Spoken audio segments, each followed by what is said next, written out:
ബഹുമാന്യരായ സത്യവിശ്വാസികളെ, വിശ്വാസിനികളെ, അള്ളാഹുവിനെ സൂക്ഷിച്ചുകൊണ്ട് അവൻ്റെ വിധി വിലക്കുകൾ ജീവിതത്തിൻ്റെ എല്ലാ മേഖലയിലും എല്ലാ സന്ദർഭത്തിലും പാലിച്ചുകൊണ്ട് ജീവിക്കണമെന്ന് ഏവരെയും ഓർമ്മപ്പെടുത്തുകയാണ്, വസിയത്ത് ചെയ്യുകയാണ്. എല്ലാത്തിനും ഒരു നിയന്ത്രണം വേണമെന്ന കാര്യത്തിൽ പൊതുവെ എല്ലാവരും ഒരു യോജിപ്പിലാണ്. എന്തിനും ഒരു അറുതി വേണം, ആരെയും കയറൂരി വിടരുത്, എവിടെയും എന്തിനും ഒരു വര വരക്കണം എന്നൊക്കെ പൊതുവെ നമ്മൾ പല സന്ദർഭത്തിലും പറഞ്ഞു പോകാറുണ്ട്. ചില സംഭവങ്ങളൊക്കെ കാണുമ്പോൾ എന്തിനും വേണ്ട ഒരു നിയന്ത്രണം എന്ന് നമ്മൾ പൊതുവെ ചോദിക്കാറുള്ള ഒരു കാര്യമാണ്. എന്നാൽ ഈ കാര്യത്തിൽ എല്ലാവരും ഒറ്റ ശബ്ദമുയർത്തുമെങ്കിലും എവിടെയാണ് ആ വര വരക്കേണ്ടത് എന്ന് ചോദിച്ചാൽ അതിൽ പലപ്പോഴും ഭിന്നാഭിപ്രായമാണ് സമൂഹത്തിൽ കാണാറുള്ളത്. ഇതെത്രത്തോളമാകാം? ആ കാര്യത്തിൽ നേരത്തെ പൊതുവായ അഭിപ്രായം പറഞ്ഞ ആളുകൾ തന്നെ പല വർത്തമാനങ്ങളും പറയും. അത് കുറച്ചൊക്കെ അങ്ങനെയാകാം, കുറച്ചിങ്ങനെയാവാം എന്ന അഭിപ്രായങ്ങൾ പലപ്പോഴും വരും. ഓരോരുത്തരും താൻ എത്തിപ്പെട്ട അവസ്ഥ മുന്നിൽ വെച്ചുകൊണ്ടാണ് പലപ്പോഴും ആ വരയെക്കുറിച്ച് ചിന്തിക്കാറുള്ളത്. നമ്മളെവിടെയാണോ നിൽക്കുന്നത് അതിൻ്റെ തൊട്ടപ്പുറത്ത് ആ വര വരയെന്നുള്ളതാണ്. അപ്പോൾ നമ്മൾ ചെയ്യുന്നത് തെറ്റല്ലാതെ ഓർക്കും. അങ്ങനെ ആ ഒരു രീതിയാണ് പലപ്പോഴും ആളുകൾ സ്വീകരിക്കാറുള്ളത്. ഈ കാര്യം മനസ്സിലാകാൻ ഏറ്റവും നല്ലൊരു ഉദാഹരണമാണ് ഇന്ന് നമ്മുടെ സമൂഹത്തിലെ ലഹരിയുടെ, മയക്കുമരുന്നിൻ്റെ, കഞ്ചാവിൻ്റെയൊക്കെ ഉപയോഗവും അതിനോട് സമൂഹത്തിലുള്ള മനോഭാവവും പരിശോധിച്ചാൽ ഈ കാര്യം നമുക്ക് കൃത്യമായിട്ട് മനസ്സിലാക്കാൻ കഴിയും. ആ വര വരക്കുന്നത് എവിടെയാണ്, അത് ഓരോരുത്തരെയും മനസ്സിലാക്കി അല്ലെങ്കിൽ അവനവൻ നിൽക്കുന്ന ആ ഒരു സന്ദർഭം നോക്കിയിട്ടാണ് എന്ത് ചെയ്യുക, നിലപാട് നോക്കിയിട്ടാണ് ആ വര പലപ്പോഴും എന്ത് ചെയ്യാറുള്ളത്, വരക്കാറുള്ളത്. ഓരോരുത്തരും ഏതളവിൽ അത് ഉപയോഗിക്കുന്നുവോ തൊട്ട് അതിനപ്പുറത്താണ് ആ വര വരക്കുക. എന്നിട്ട് പറയും ഇതിനപ്പുറത്തുള്ളതൊക്കെ തെറ്റാണ്, ഇതിനുള്ളിലുള്ളതൊക്കെ എന്താണ്, ശരിയാണ് എന്ന് പറഞ്ഞു കൊടുക്കും. ഇപ്പോൾ ചില ആളുകൾ പറയുന്നത്, ഇപ്പോൾ കമ്പനിക്ക് വേണ്ടി സുഹൃത്തുക്കളൊക്കെ കമ്പനി കൂടുമ്പോൾ ഒന്ന് അല്പം ഒരു ലഹരി ഉപയോഗിച്ചു എന്ന് പറഞ്ഞാൽ അതൊന്നും ഒരു കുഴപ്പമില്ല എന്ന് പറയുന്ന ആളുകൾ എന്ത് പറയും, ഒറ്റയ്ക്കാവുമ്പോൾ പാടില്ല, കമ്പനി ആവുമ്പോഴേ പാടും. അപ്പോൾ അവൻ്റെ അഭിപ്രായത്തിൽ കമ്പനി ആവുമ്പോൾ പറ്റും. അതേപോലെ തന്നെ ചില ആളുകൾ പറയും വിനോദയാത്ര, കുട്ടികൾ ടൂറൊക്കെ പോവുകയാണെന്നുണ്ടെങ്കിൽ അപ്പൊക്കെ ഒന്ന് ഉപയോഗിച്ചു എന്ന് വിചാരിച്ചാൽ അതൊന്നൊരു വിഷയമാക്കേണ്ട കാര്യമില്ല. അല്ലാത്ത സന്ദർഭങ്ങളിൽ എന്ത് ചെയ്യാൻ പാടില്ല, അത് ഉപയോഗിക്കാൻ പാടില്ല. അപ്പോൾ അയാളെ വര അവിടെയാണ്. ചില ആളുകൾ എന്ത് ചെയ്യും, ഇപ്പോൾ സ്വകാര്യമായിട്ട് ഉപയോഗിക്കുന്ന ആൾക്കാർ, ഭാര്യ പോലും അറിയാതെ സ്വകാര്യമായിട്ട് എന്തെങ്കിലും ലഹരി സാധനം കൊണ്ടു നടക്കുന്ന ആൾക്കാർ, പിന്നെ അറ്റ്ലീസ്റ്റ് ഒരു പാൻപരാഗിൻ്റെ സാധനമെങ്കിലും അല്ലെങ്കിൽ ഹാൻഡ്സിൻ്റെ സാധനമെങ്കിലും ആരും കാണാതെ പോക്കറ്റിൽ കൊണ്ടു നടക്കുന്ന അപൂർവം ആൾക്കാരെ നമുക്ക് കാണാൻ പറ്റും. അപ്പോൾ അത്തരം ആളുകൾ എന്താ പറയുക വെച്ചാൽ ഇതൊക്കെ ഉപയോഗിക്കുക, അതൊന്നും കുഴപ്പമില്ല. ഇനി രഹസ്യമായിട്ട് ഉപയോഗിക്കുന്ന ആളുകളാണെങ്കിലും പറയുന്നത് പബ്ലിക്കിൽ പറ്റൂല എന്നേ ഉള്ളൂ, നമ്മളെ വീട്ടിലും ബെഡ്റൂമിലൊന്നും ആയാൽ കുഴപ്പമില്ല എന്ന ഒരു നിലപാടിലാണ്. അവിടെയാണ് ആ വര വരക്കുക. ഇനിയിപ്പോൾ സ്ഥിരമായിട്ട് ഉപയോഗിക്കുന്ന ഒരാളെ വിചാരിക്കും, സ്ഥിരമായിട്ട് ഉപയോഗിക്കുന്ന ആളാണെങ്കിലും എന്താ പറയുക വെച്ചാൽ ഞാൻ കഴിച്ചാൽ എന്താ പ്രശ്നം, വേറുള്ളവർക്ക് പ്രശ്നമില്ലാതെന്നാൽ മതി എന്നുള്ളതാണ്. പിന്നെ അയാളെ നിലപാട് അങ്ങനെയാണ്, വേറുള്ളവർക്ക് ഇതുകൊണ്ട് ബുദ്ധിമുട്ടില്ലാതെന്നാൽ മതി, ഞാൻ കഴിക്കണതിന് എന്തെങ്കിലും പ്രശ്നം എന്നുള്ളൊരു നിലപാടിക്ക് അദ്ദേഹം എന്ത് ചെയ്യും. ഇതിനിപ്പോൾ സാധാരണ ഒരു ഓമന പേരിട്ടിട്ടുണ്ട്, എന്താണെന്ന് വെച്ചാൽ ഒരു സോഷ്യൽ ഡ്രിങ്കിങ്. അതാകാതെ കുഴപ്പമൊന്നുമില്ല, ആർക്കും ശല്യമില്ലാതെ അങ്ങനെ ഒരാൾ കൊണ്ടു നടക്കുന്നതിന് എന്തില്ല, അത് പ്രശ്നമില്ല, അതൊരു മാന്യതയുടെയൊക്കെ പക്ഷത്ത് നിൽക്കുന്ന സംഗതിയാണ് എന്ന രൂപത്തിലേക്ക് ഇന്ന് വ്യാഖ്യാനിച്ച് എത്തുന്നുണ്ട്. പിന്നെ ഇപ്പോൾ നമുക്ക് കാണാൻ പറ്റും, സാധാരണ ഉപയോഗിക്കുന്നതിന് കുഴപ്പമില്ല, വണ്ടി ഓടിക്കുമ്പോഴേ ഉപയോഗിക്കാൻ പാടില്ലാത്തു. ഇപ്പോൾ MVD ഇപ്പോൾ ലാസ്റ്റ് ഇറക്കിയ ഒരു ഉത്തരവുണ്ട്, നമ്മുടെ ഈ പുതുവർഷ പുലരിയുടെ സമയത്ത് പുതുവർഷ പുലരിയുമായി ബന്ധപ്പെട്ടുകൊണ്ടുണ്ടായ ആഘോഷങ്ങളും ആ നിലക്കുള്ള പ്രശ്നങ്ങളും വന്നപ്പോൾ അന്ന് ഉത്തരവ് ഉറപ്പുവരുത്തിച്ചത് എന്താണെന്ന് വെച്ചാൽ ആർക്കും അത് കഴിക്കാം, പക്ഷെ തിരിച്ചു പോകുമ്പോൾ മദ്യപിക്കാത്ത ഒരു ഡ്രൈവർ ഉണ്ടാകണമെന്ന് മാത്രമേ ഉള്ളൂ. തിരിച്ചു പോകുമ്പോൾ മദ്യപിക്കാത്തൊരു ഡ്രൈവർ വണ്ടിയിൽ വേണം, വേറുള്ളവർ കഴിക്കണമെന്നില്ല, പ്രശ്നമൊന്നുമില്ല. അപ്പം വണ്ടി ഓടിക്കുമ്പോൾ മാത്രമേ പാടില്ലാത്തുള്ളൂ. അതേപോലെ തന്നെ ചില സംഘടനകളും പാർട്ടികളും ഒക്കെ പ്രഖ്യാപിക്കുന്നത് എന്താണെന്ന് വെച്ചാൽ അതിൻ്റെ അനുയായികൾക്കൊക്കെ എന്ത് ചെയ്യുക, വീട്ടിൽ കുടിക്കുക, അതിന് കുഴപ്പമൊന്നുമില്ല. അത് സമ്മേളനവും പൊതുയോഗവും അതിൻ്റെ മീറ്റിങ്ങിനൊക്കെ വരുമ്പോൾ എന്ത് ചെയ്യാൻ പാടില്ല, അത് ഉപയോഗിക്കാൻ പാടില്ല. ഇതാണ് അവർ വരക്കുന്ന പലപ്പോഴുള്ള വര എന്ന് പറയുന്നത്. ആഘോഷവേളയിലാകാം, സാധാരണ ജീവിതത്തിൽ പാടില്ല. ഇപ്പോൾ നമ്മുടെ നാട്ടിൽ ഇപ്പോൾ ചർച്ച ചെയ്തുകൊണ്ടിരിക്കുന്നത് എന്താ, മദ്യത്തിൻ്റെ ഫാക്ടറി കേരളത്തിൽ വേണമെന്നുള്ളതാണ്. ആ ഫാക്ടറിയെ സംബന്ധിച്ച് എന്താ അഭിപ്രായം, അതാവാ, ഒരു കുഴപ്പമൊന്നുമില്ല, എല്ലാവരും യോജിക്കുന്ന വിഷയമാണ്. എന്താ, അതാവാ, കുഴപ്പമില്ല, അവിടെയുള്ള ആളുകൾക്ക് കുടിവെള്ളം ലഭ്യമാക്കി കൊടുത്താൽ മതി എന്നുള്ളതാണ്. കുടിവെള്ളം ലഭ്യമാക്കിക്കൊണ്ട് ആവുന്നതിന് കുഴപ്പമില്ല. ഇങ്ങനെ ഏത് വിഷയത്തിലും എവിടെയാണോ അവനവൻ നിൽക്കുന്നത് അതിനനുസരിച്ചൊരു വര വരഞ്ഞുകൊണ്ട് ന്യായീകരിക്കുന്ന സ്വഭാവമാണെന്ത് ഈ വിഷയത്തിൽ നമ്മളിന്ന് കണ്ടുകൊണ്ടിരിക്കുന്ന ഒരു കാര്യം മനസ്സിലാക്കേണ്ടത്. ഈ കൺഫ്യൂഷന് നമ്മളെ മദ്യനയത്തിലുണ്ട്, സംസ്ഥാനത്തുള്ള മദ്യനയത്തിലുണ്ട്. അപ്പോൾ മദ്യനിരോധനമാണ് ഒരു മുന്നണിയുടെ നിലപാട്. മദ്യം പൂർണ്ണമായി നിരോധിക്കണം എന്നുള്ളതാണ്. പക്ഷെ അത് പലപ്പോഴും നടപ്പാകാറില്ല. എന്നാൽ വേറൊരു മുന്നണി പറയാറുള്ളത് എന്താ വെച്ചാൽ മദ്യവർജനമാണ് വേണ്ടത്. മദ്യം നിരോധിക്കൽ ഏതായാലും പ്രായോഗികമല്ല, അത് വർജിക്കാനുള്ള സന്ദേശവും ബോധവൽക്കരണവും നൽകുകയാണ് വേണ്ടത് എന്നാണ്. എന്താ അതിൽ മനസ്സിലാക്കേണ്ട ഒരു കാര്യം എന്താ വെച്ചാൽ മദ്യത്തിൽ യഥാർത്ഥത്തിൽ അതിന് രണ്ട് കാരണമാണ് അതിന് പറയാറുള്ളത്, രണ്ട് ന്യായമാണ് പറയാറുള്ളത്. ഒന്ന്, ഇവിടെയുള്ള റവന്യൂവിൻ്റെ ഒരു വലിയ ഭാഗം ഈ മദ്യത്തിൽ നിന്നാണ്, അതുകൊണ്ട് അത് ഒഴിവാക്കിക്കൊണ്ട് നമുക്ക് മുന്നോട്ട് പോകാൻ കഴിയില്ല, ഒരു ന്യായം. രണ്ടാമത്തെ ന്യായം എന്താ വെച്ചാൽ അതെങ്ങാനും നിരോധിച്ചാൽ ഇവിടെ വ്യാജമദ്യം ഒഴുകും.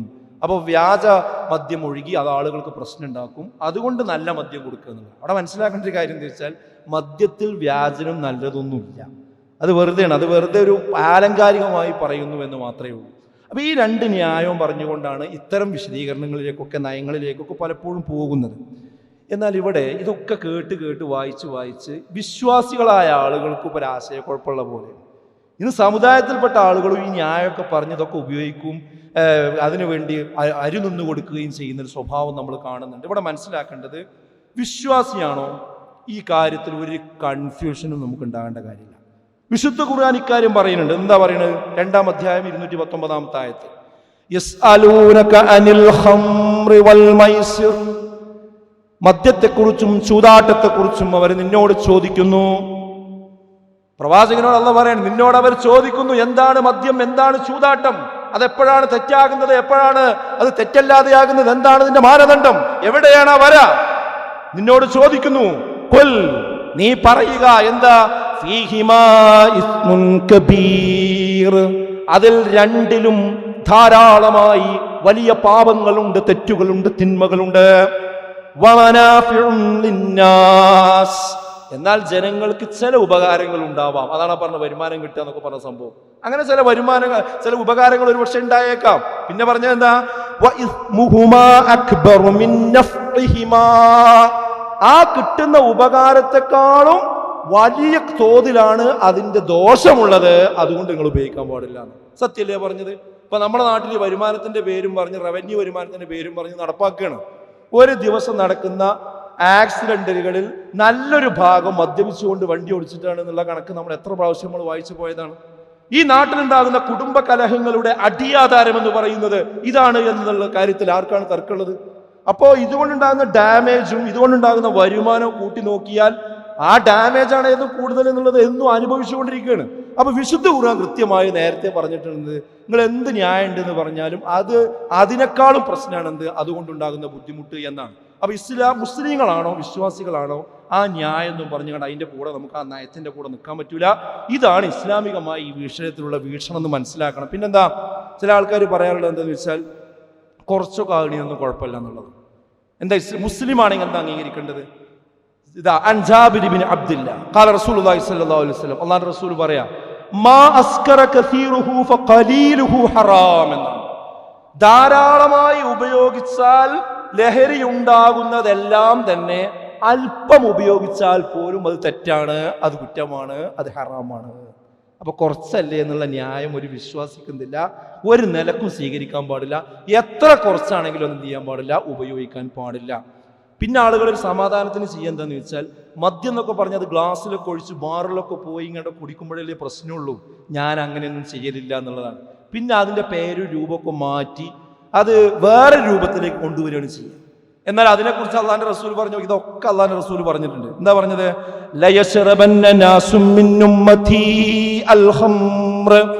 എന്റെ ഉമ്മത്തിൽ നിന്ന് മദ്യപിക്കുന്ന ലഹരി ഉപയോഗിക്കുന്ന ഒരു വിഭാഗം വരിക തന്നെ ചെയ്യും. പക്ഷെ അവരെന്ത് പറയും? അവന് മദ്യം എന്ന് പേര് പറയില്ല, വേറെ എന്തെങ്കിലും പേരേ പറയുള്ളൂ. എത്ര കറക്റ്റാണ് വാചകം നോക്കി നിങ്ങൾ. ഈ ന്യായം പറഞ്ഞ എന്റെ ഉമ്മത്തിൽ നിന്നാ, പുറത്തു നിന്നല്ല പറഞ്ഞത്, എന്റെ ഉമ്മത്തിൽ നിന്ന് തന്നെ അല്ലേ. ഇന്ന് പലതും ഈ ലഹരി സാധനങ്ങൾ പിടിക്കുന്ന കൂട്ടത്തിൽ പേര് വായിച്ചു നോക്കി നിങ്ങൾ, എത്ര പേരാണ് ഈ സമുദായത്തിന്റെ പേര് കണ്ടുകൊണ്ടിരിക്കുന്നത്. അപ്പൊ പേര് മാറ്റി പറഞ്ഞതുകൊണ്ടൊന്നും ശരിയല്ല എന്നുള്ളതാണ്. പിന്നെ ചില ആളുകൾക്ക് ഇതൊക്കെ ഉപയോഗിക്കുമ്പോൾ ഒരു മനസ്സമാധാനം എന്താ വെച്ചാൽ, ഞാൻ ഉപയോഗിക്കുന്നത് വേറെ ആരും അറിയുന്നുണ്ടാവില്ല എന്നാണ്. അതൊരു ഒട്ടകപ്പക്ഷി നയമാണ് ശരിക്കും. അത് നമ്മൾ തല പൂഴ്ത്തി വെച്ചാലും ഇത് ഉപയോഗിക്കുന്നത് എല്ലാവരും അറിയുന്നുണ്ടാവും. അതുകൊണ്ട് ആ ഒരു സംഗതി നമ്മൾ ഒരിക്കലും കാണിക്കേണ്ടതില്ല. എത്ര ഒളിപ്പിച്ചാലും ഇതൊരു നാള് പുറത്തു വരുമെന്നും മനസ്സിലാക്കണം. എത്ര നിയന്ത്രിച്ചുപയോഗിച്ചാലും ചില ആൾക്കാർ അങ്ങനെ, ഞാൻ ഭയങ്കര വിൽ പവറാണ്, ഞാനൊരു വളരെ ചെറിയ തോതിൽ ഇത് ഉപയോഗിക്കുള്ളൂ, എനിക്കതൊക്കെ കൺട്രോൾ ചെയ്യാൻ പറ്റും എന്നുള്ളതാണ്. ഒരാൾ പറഞ്ഞ് 20 വർഷമായിട്ട് ഞാൻ അത് ഉപയോഗിക്കുന്നുണ്ട്, ഇതുവരെ ഞാൻ അതിന് അഡിക്റ്റ് ആയിട്ടില്ല. എന്താ അഡിക്ഷൻ എന്ന് തന്നെ അയാൾക്കറിയാം. ഈ കോലത്തിലാണ് ഈ ആൾക്കാർ സംസാരിച്ചുകൊണ്ടിരിക്കുന്നത്. അപ്പോൾ ഈ രീതിയിലാണ് എത്ര നിയന്ത്രിച്ചാലും മനസ്സിലാക്കുക അതിൻ്റെ അളവ് കൂടിക്കൊണ്ടുവരും. അവസാനം എന്ത് സംഭവിക്കുന്നു വെച്ചാൽ, നമ്മൾ ആരൊക്കെയാണോ തിരുത്താൻ വരുന്നത് അവരൊക്കെ നമ്മളെ ശത്രുക്കളായി മാറും. അവരൊക്കെ നമ്മൾ ശത്രുക്കളായിട്ട് കാണും. അവസാനം നമ്മളെ ബന്ധുക്കൾ നമ്മളിൽ നിന്ന് അകന്നു പോകും. പിന്നെ അവസാനം കൂടെ ഉണ്ടാകുക ഭാര്യയും മക്കളുമാണ്. അവരും അവസാന കാലഘട്ടത്തിൽ എന്ത് ചെയ്യുന്നു വെച്ചാൽ, ഇയാളെ ഞങ്ങൾക്ക് സഹിക്കാൻ കഴിയില്ല എന്ന് പറഞ്ഞ് ഭാര്യയും മക്കളും പോലും, കുറച്ച് കാലമൊക്കെ ചില ഭാര്യമാർ സൈലൻ്റായി നിന്ന് കൊടുക്കും. കാരണം ഇവിടെ ജീവിച്ചു പോകണ്ടേന്ന് വിചാരിച്ചുകൊണ്ട് പിന്നെ അതിന് അരിനിന്ന് കൊടുക്കും. പക്ഷെ പിന്നെ അക്രമവും ശല്യം സഹിക്ക വയ്യാതെ ആകുമ്പോൾ ഭാര്യയും മക്കളും വരെ നമ്മൾ ഒഴിവാക്കുന്ന അവസ്ഥ വരും. ഇനി ആർക്കെങ്കിലും സംശയമുണ്ടോ? എത്ര കോടീശ്വരനായിട്ടും കാര്യമില്ല. അമേരിക്കയുടെ തെരുവൊന്ന് നോക്കിയാൽ, നിങ്ങൾ ഗൂഗിളിലൊന്ന് ടൈപ്പ് ചെയ്ത് നോക്കിയാൽ മതി. ആ തെരുവിലൊന്ന് കാണുന്നത് എന്താണെന്നറിയോ? നല്ല സമ്പത്തും നല്ല പിന്നെ സംവിധാനവും ജോലിയൊക്കെ ഉള്ള മനുഷ്യന്മാർ ഇതിന് അടിമയായിട്ട് പിടുത്തം വിട്ട് പിന്നെ ഇതില്ലാത്തൊരു സമയം അവർക്ക് കഴിയുന്നത് തെരുവ് കണ്ട് ഇറങ്ങിക്കണം, ആരും നോക്കാനില്ലാതെ. ആ തെരുവിലിങ്ങനെ നടക്കണമുണ്ടോ മനുഷ്യന്മാർ? ഇന്ന് അവിടെയുള്ള ആളുകൾ എങ്ങനെ അത് മാറ്റിക്കൊണ്ടുവരിക എന്ന് ആലോചിച്ചുകൊണ്ടിരിക്കുന്നു. അപ്പോഴാണ് നമ്മളെ നാട് എന്ത് ചെയ്യുന്നത്, ആ രീതിയിലേക്ക് പോകുന്നത്. മാത്രമല്ല മതബോധം പൂർണ്ണമായി നമ്മൾ ഒഴിവാക്കുകയും ചെയ്യും. അപ്പം എല്ലാ ബന്ധങ്ങളും നശിച്ച് മനുഷ്യന്മാരോട് മുഴുവൻ തെറ്റി മതപരമായ എല്ലാ അള്ളാഹുവിനെ കുറിച്ചുള്ള ചിന്തയിൽ നിന്നും നിസ്കാരത്തിൽ നിന്നൊക്കെ നമ്മൾ എന്ത് ചെയ്യും, തിരിച്ചു പോകും. ഖുർആൻ പറഞ്ഞു നോക്കി നിങ്ങൾ, യാ അയ്യുഹല്ലദീന ആമനൂ, ഏ വിശ്വാസികളെ, ഇന്നമൽ ഖംറു വൽ മൈസിറു വൽ അൻസ്വാബു വൽ അസ്ലാം റിജ്സും മിൻ അമലി ശൈത്വാൻ, നിശ്ചയമായും മദ്യവും ചൂതാട്ടവും അമ്പും പ്രശ്നം വെക്കലും ഒക്കെ പിശാചിൽ നിന്നുള്ള മ്ലേച്ഛമായ പ്രവൃത്തിയാണ്. അതുകൊണ്ട് ഫജ്തനിബൂ, നിങ്ങൾ അത് വെടിയണം, ലഅല്ലക്കും തുഫ്ലിഹൂൻ, എന്നാൽ നിങ്ങൾ വിജയികളായേക്കാം. പിന്നെ പറഞ്ഞത് എന്താ? ഇന്നമാ യുരീദു ശൈത്വാനു അൻ യൂഖിഅ ബൈനകുമുൽ അദാവത വൽ ബഗ്ദാ ഫിൽ ഖംരി വൽ മൈസിർ. ഈ ഹംറിലൂടെയും മദ്യത്തിലൂടെയും ചൂതാട്ടത്തിലൂടെയും മനുഷ്യന്മാരിൽ ശൈത്താൻ എന്താ ഉണ്ടാക്കണമെന്ന് അറിയോ? പകയും വിദ്വേഷവുമാണ്. ശത്രുതയും പകയും വിദ്വേഷവുമാണ് ഉണ്ടാക്കിക്കൊണ്ടിരിക്കുന്നത്. അല്ലാഹുവിൽ നിന്റെ ദിക്റിൽ നിന്ന് അവരെ തടയുകയും ചെയ്യുന്നു. നമസ്കാരത്തിൽ നിന്ന് തടയുന്നു. ഇവിടെ ചോദിക്കുകയാണ് ഖുർആൻ, ഹൽ അൻതും മുൻതഹൂൻ, നിങ്ങൾക്ക് എന്തേ മനുഷ്യന്മാരെ മടങ്ങാനായില്ലേ എന്നാണ്. അപ്പൊ കറക്റ്റായിട്ട് ഖുർആൻ പറയണത്, ഇത് സംഭവിച്ചാൽ ശൈത്താൻ എന്ത് ചെയ്യും? നമ്മളെ മുഴുവൻ തെറ്റിക്കും, കുടുംബം കലക്കും, മനുഷ്യന്മാരിൽ തെറ്റുണ്ടാവും, വലിയ വലിയ അക്രമങ്ങളിലേക്ക് വരെ ഇത് പോകും. ഈ ആയത്തിൽ നിന്ന് മനസ്സിലാകണം എന്താന്ന് വെച്ചാൽ, വിശ്വാസിയാണോ? അതിന്റെ ചോദ്യം എന്താ? ആ യാ അയ്യുഹല്ലദീന ആമനൂ എന്നാണ്. വിശ്വാസിയാണെങ്കിൽ എന്ത് ചെയ്യാൻ പാടില്ല? മദ്യം പാടില്ല, അത് ഹറാമാണ്, ഒരു ന്യായവും പാടില്ല. ചൂതാട്ടവും ബലിപീഠവും അമ്പുകോലും എന്നിവയോടൊപ്പം, അത്ര വലിയ തിന്മയോടൊപ്പമാണ് മദ്യത്തെ എന്ത് ചെയ്തത്? എണ്ണി പറഞ്ഞത്. പിന്നൊരു കാര്യങ്ങൾ ശ്രദ്ധിച്ചോ, തുടക്കത്തിൽ എന്താ പറഞ്ഞത്? ഇന്നമൽ ഖംറു, തുടക്കമിടുന്ന ആ തെറ്റുകളുടെ കൂട്ടത്തിൽ ഒന്നാമത് എണ്ണി പറഞ്ഞത് മദ്യമാണ്. അതെന്തുകൊണ്ടാന്ന് ചോദിച്ചാൽ, മദ്യത്തിൽ നിന്നാണ് ബാക്കിയൊക്കെ ഉണ്ടാകുന്നത്. കാരണം മദ്യം എന്ന് പറയുന്നത് എല്ലാ തിന്മകളുടെയും താക്കോലാണ്. അത് കുടിച്ചാൽ പിന്നെ എല്ലാ തെറ്റുകളും അവൻ ചെയ്യും. റസൂലുള്ളാഹി പറഞ്ഞു നോക്കി നിങ്ങൾ, അൻ ഇബ്നു അബ്ബാസ് റളിയല്ലാഹു അൻഹു ഖാല അൽ ഖംറു, മദ്യം, ലഹരി എന്ന് പറയുന്നത് ഉമ്മുൽ ഫവാഹിഷ്, എല്ലാ തെറ്റുകുറ്റങ്ങളുടെയും ഉമ്മയാണ്, മാതാവാണ്.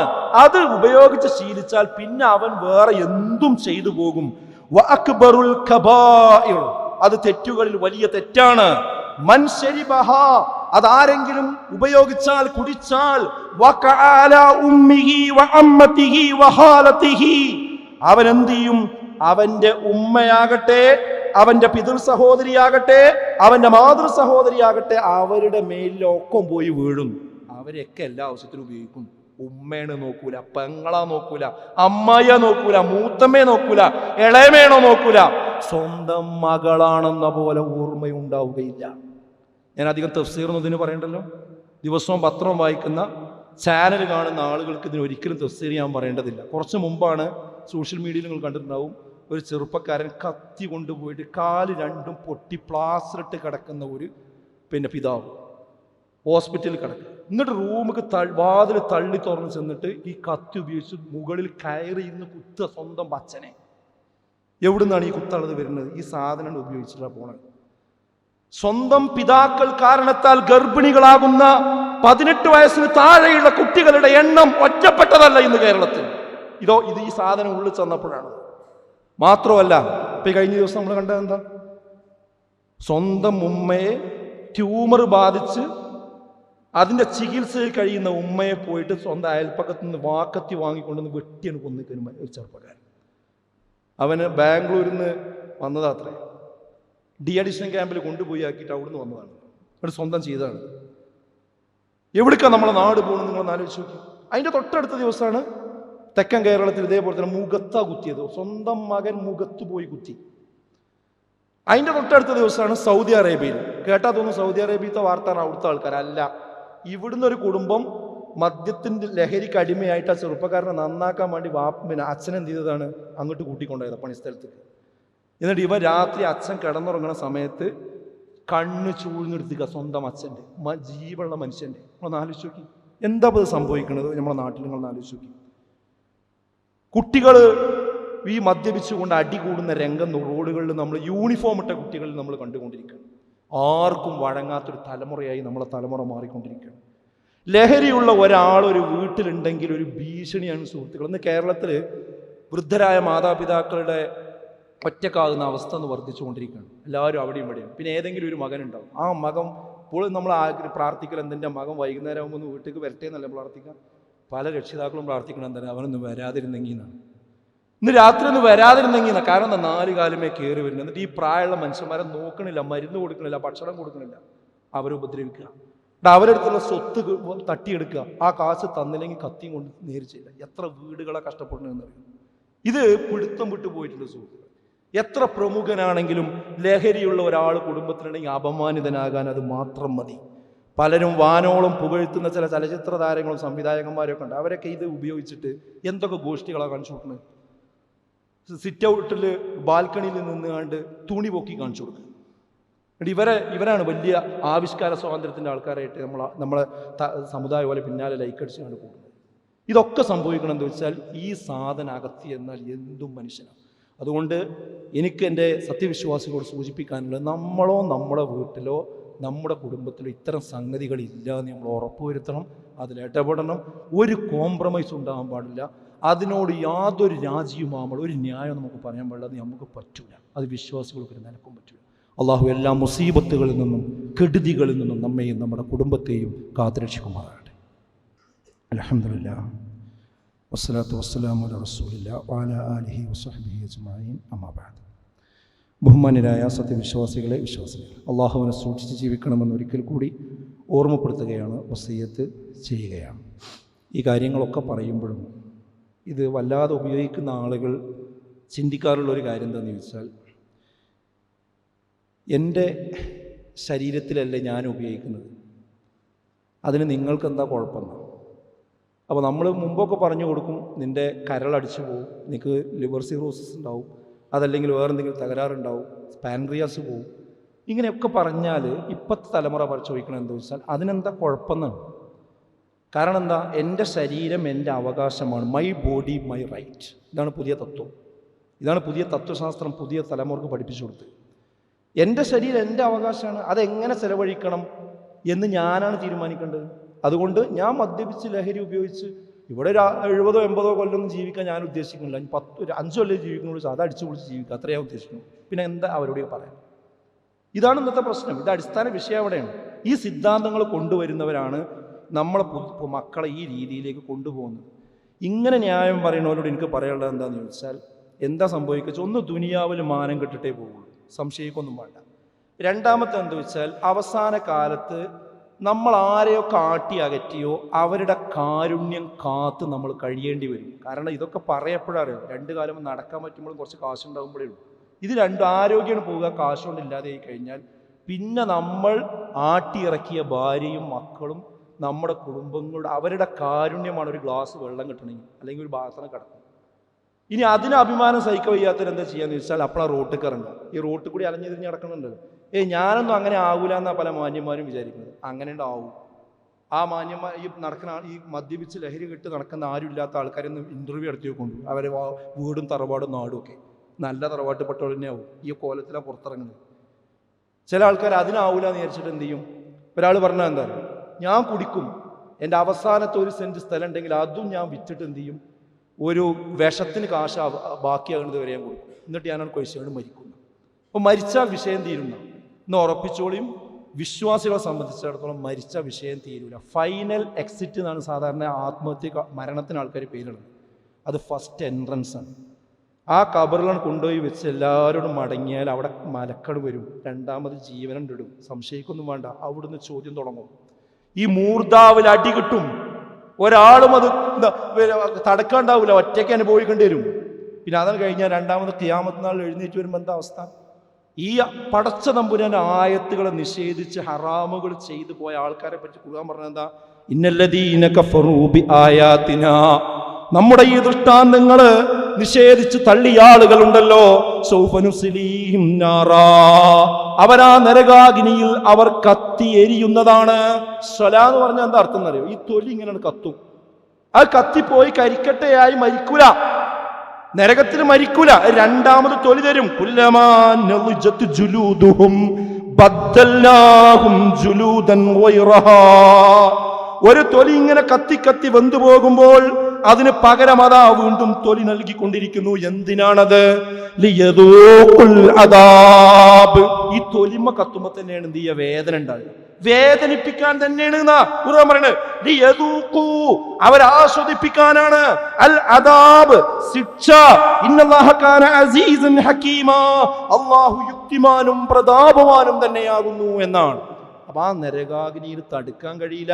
അവിടെ ആരും രക്ഷപ്പെടുത്താണ്ടാവില്ല, അവിടെ ആരും നമുക്ക് ലൈക്ക് അടിക്കാനുണ്ടാവില്ല, അവിടെ നമ്മളെ യൂട്യൂബിന്റെ താഴെ വന്ന് കമന്റ് പറയാനുണ്ടാവില്ല. അവിടെ ഒറ്റക്ക് നമ്മൾ എന്ത് ചെയ്യേണ്ടി വരും? അനുഭവിക്കേണ്ടി വരും. ലാ യദ്ഖുലുൽ ജന്നത മുദ്മിനുൽ ഖംർ. അല്ലാഹുവിന്റെ റസൂൽ പറയുന്ന മുഴുവൻ മദ്യപാനിയായി മരണപ്പെട്ടു പോയ മനുഷ്യൻ, പശ്ചാത്തപിക്കാതെ മരണപ്പെട്ടു പോയ മനുഷ്യനാണെങ്കിൽ അയാൾക്ക് സ്വർഗ്ഗമില്ല എന്നാണ്. അവിടെ ഒരു ദ്രാവകം അവർക്ക് കുടിക്കാൻ കൊടുക്കും. ഇവിടുന്ന് കുടിച്ചവന് അവിടെ ഒരു ദ്രാവകം കൊടുക്കും. ആ ദ്രാവകത്തിന്റെ പേരെന്താ അറിയോ? തീനത്തുൽ ഖബാൽ എന്നാണ്. തീനത്തുൽ ഖബാൽ. എന്താണ് തീനത്തുൽ ഖബാൽ എന്ന് ചോദിച്ചപ്പോൾ റസൂലുള്ളാഹി പറഞ്ഞാൽ എന്താ? നരകക്കാരന്റെ ചുട്ടു പഴുത്ത ചലവും ചോരയുമാണത്. അതാണ് കുടിക്കാൻ കൊടുക്കുന്നത്. നഊദു ബില്ലാഹ്. അള്ളാഹു നമ്മെ എല്ലാവരെയും കാത്തി രക്ഷിക്കുമാറാകട്ടെ സുഹൃത്തുക്കളെ. അതുകൊണ്ട് എനിക്ക് പറയാനുള്ളത്, ചെറിയ അളവിലാണെന്ന് പറഞ്ഞ് ന്യായീകരിക്കേണ്ട. ആരെങ്കിലും സ്വകാര്യമായിട്ട് ഉപയോഗിക്കുന്നുണ്ടെങ്കിൽ അത് സുഹൃത്തുക്കളെ ഒഴിവാക്കുക. നമ്മളെ പരലോകം ഉപയോഗിച്ച് മനസ്സിലാക്കി എപ്പോഴാണ് നമ്മൾ ഇവിടുന്ന് മരിക്കുക എന്ന് പറയാൻ കഴിയില്ല, എപ്പോഴാണ് നമ്മളെ മയ്യത്ത് കൊണ്ടുവരികയെന്ന് പറയാൻ കഴിയില്ല. ആ മയ്യത്ത് കൊണ്ടുവരുമ്പോൾ മനുഷ്യന്മാർ ഒരു മദ്യപാനിൻ്റെ മയ്യത്താണ് കൊണ്ടുപോകണമെന്ന് പറയുന്ന ഒരു അവസ്ഥ നമുക്ക് വേണോ സുഹൃത്തുക്കൾ? ഇന്ന് മടങ്ങിയാൽ മതി. ഇന്ന് മടങ്ങിയിട്ട് നമ്മൾ സുബൈക്ക് പള്ളിക്ക് വന്ന് അവിടെ ഇരുന്നുകൊണ്ട് പ്രാർത്ഥിക്കാണ്ട മനുഷ്യന്മാർ പറയും 1 വരെ മോശം, ഇപ്പോൾ നന്നായിക്കോളെന്ന് പറയും. ആൾക്കാർ പ്രാർത്ഥിക്കും സുഹൃത്തുക്കളെ. നമ്മളെ കുട്ടികൾ രക്ഷപ്പെടൂലേ, നമ്മളെ മക്കൾ രക്ഷപ്പെടൂലേ, ഈ സമൂഹം രക്ഷപ്പെടൂലേ? എന്തിനാണ് സ്വന്തം ഉമ്മയുടെ വയറ്റത്ത് കത്തി കയറ്റുന്ന ഒരു സാഹചര്യത്തിലേക്ക് വളർന്നു വരുന്നത്? അള്ളാഹു എല്ലാവരെയും കാത്ത് രക്ഷിക്കുമാറാകട്ടെ. എല്ലാവിധ കെടുതികളിൽ നിന്നും അള്ളാഹു നമ്മെ രക്ഷപ്പെടുത്തുമാറാകട്ടെ. എല്ലാ മുസീബത്തുകളിൽ നിന്നും കാത്ത് രക്ഷിക്കുമാറാകട്ടെ. ഈ മദ്യപാനത്തിൻ്റെ കെടുതിയിൽ നിന്ന് ഈ സമൂഹത്തെ, ഈ കുടുംബത്തെ അള്ളാഹു കാത്ത് രക്ഷിക്കുമാറാകട്ടെ. നമ്മുടെ ജീവിതത്തിൽ വന്നുപോയ ചെറുതും വലുതുമായ എല്ലാ പാപങ്ങളും അള്ളാഹു വിട്ടുപുറത്ത് മാപ്പാക്കി തരുമാറാകട്ടെ. നാളെ പരലോകത്ത് സ്വർഗത്തിലേക്കും നരകത്തിലേക്കും ആളുകളെ തിരിക്കുമ്പോൾ സ്വർഗത്തിലേക്ക് പോകുന്ന യഥാർത്ഥ മുത്തക്കികളിൽ, മുഅ്മിനുകളിൽ അള്ളാഹു നമ്മെവരെയും ഉൾപ്പെടുത്തി അനുഗ്രഹിക്കുമാറാകട്ടെ. اللهم اغفر للمؤمنين والمؤمنات والمسلمين والمسلمات الأحياء منهم والأموات إنك مجيب الدعوات يا قاضي الحاجات. ربنا اصرف عنا عذاب جهنم إن عذابها كان غراما. ربنا هب لنا من أزواجنا وذرياتنا قرة أعين واجعلنا للمتقين إماما. اللهم أجرنا من النار، اللهم أجرنا من النار، اللهم أجرنا من النار. اللهم أعز الإسلام والمسلمين وأذل الشرك والمشركين. ربنا تقبل منا إنك أنت السميع العليم وتب علينا إنك أنت التواب الرحيم. ربنا آتنا في الدنيا حسنة وفي الآخرة حسنة وقنا عذاب النار. آمين يا أرحم الراحمين.